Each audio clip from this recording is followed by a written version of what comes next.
ñaari jours lañ ko tënk ñu tuddee ko yan bu diis boo xam ne dañuy def plaidoyer di wax ci lu jëm ci charge mentale de la femme sénégalaise.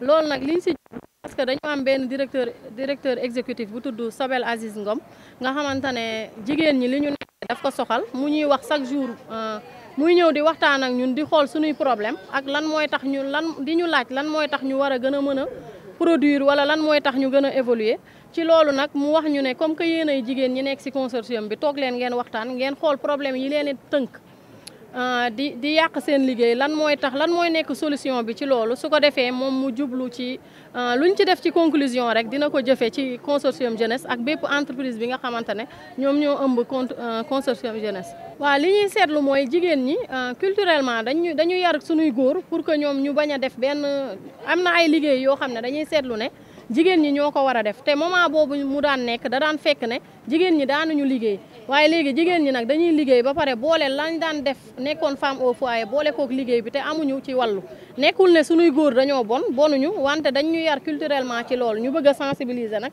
pour ñu jàppale ñu ci loolu yenn ñu ndax yenn bi dafa diis. ci lan lañ bëgg bari na am na par exemple mën naa joxe ay exemple yu bari yoo xamante ne parfois dañuy gis ne am na ñoo xamante ne ñu war a liggéey si seeni doom feebar mais ku góor ki du xalaat ne sax moom dafa war a toog jàpp na ne ku jigéen ki moo ko war a yóbbu hôpital te pourtant mën na am kooku dafa jiite ay nit yu bari yor ay responsabilité boobu jour boobu ku góor ki mën na ko ci jàppale yooyu ay exemple la ak yeneen yu bari yu ñu mën a wax. li ñu toog waxtaan mooy ñuy sensibiliser rek ñu xam ne suñuy góor nga mënuñu dem jigéen ñi mënuñu dem sans góor ñi ñun ñëpp ñu jàppalante suñu xoolee ne lii nii mën nga ci jàpp te nekkul ne da nga yambar wala dara comme noonu la ñuy xalaatee ñu jàpp ci. Alors cette journée est une journée très spéciale pour nous en ce mois qui célèbre la femme. Donc le consortium Jeunesse Sénégal en association avec Ñun Jigéen a voulu célébrer la femme en posant des actions concrètes.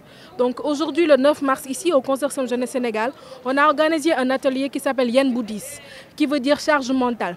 Donc on a voulu mettre en lumière les charges mentales, les problématiques auxquelles les femmes sont soumises dans leur travail. Donc on voit que les femmes en ce moment elles ont plusieurs casquettes, les casquettes de maman, les casquettes de chef d'entreprise, même les casquettes de femmes au foyer.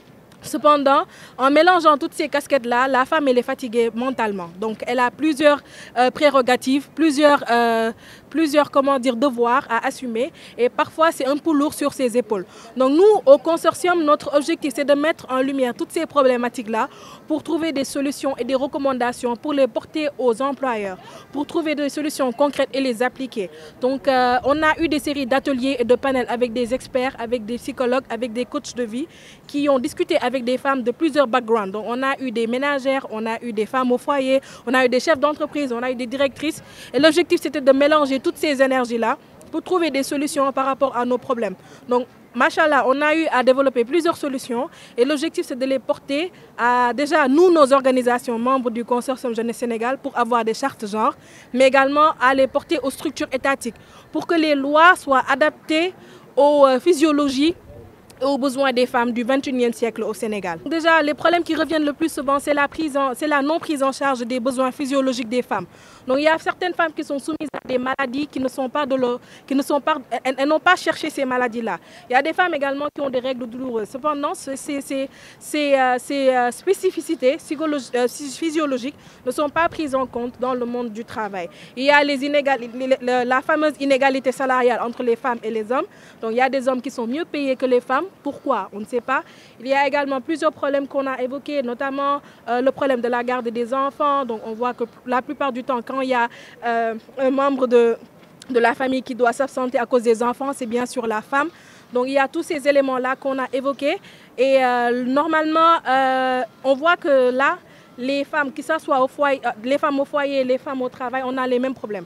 Donc on a vu qu'on avait les mêmes problèmes et donc pour développer les solutions, on a vraiment germé plusieurs idées et à la fin on est arrivé avec un paquet de solutions comme la prise en charge des besoins physiologiques et psychologiques des femmes, la présence d'assistance sociale pour les femmes dans les entreprises, alléger un peu le travail des femmes, leur permettre de faire un travail hybride, de travailler à la maison et également de pouvoir avoir des jours qui leur sont consacrés spécialement.